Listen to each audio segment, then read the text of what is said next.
படம் ரசிகர்களுக்கான படம். ரசிகர்களுக்கு கொண்டாடக்கூடிய படம் இது. மெயினா பாத்தீங்கன்னா, தல பாத்தீங்கன்னா ஒரு 5 படத்துல பழைய படத்தெல்லாம் பார்த்திருப்போம் நம்ம. அந்த பழைய படத்தை நினைவூட்டுற மாதிரி இந்த படத்துல காட்டியிருக்காங்க. அது ரொம்ப சிறப்பானது. மியூசிக்லாம் பழைய பாட்டுலாம் அந்த சகலகலா வல்லவன் பாட்டை எடுத்து அது ரீமிக்ஸ் பண்ணி நல்லா சூப்பரா கொண்டு போயிருக்காங்க. அது ஒரு நல்ல வேவ்ஸ்.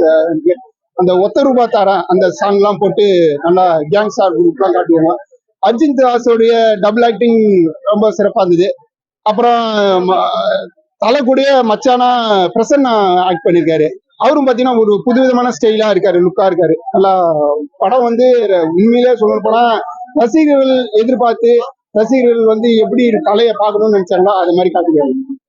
அஜித்தோடைய என்ட்ரி பாத்தீங்கன்னா எப்படா பாப்போம்னு பார்த்த மாதிரி அவரை வந்து பேச காட்டும்போது கொஞ்ச நேரம் காட்டாம அப்புறம் தான் அந்த பழைய பிளாஷ்பேக் எல்லாம் காமிச்சு காட்டிருக்காங்க. அது ஒரு புதுவிதமான இதுதான்.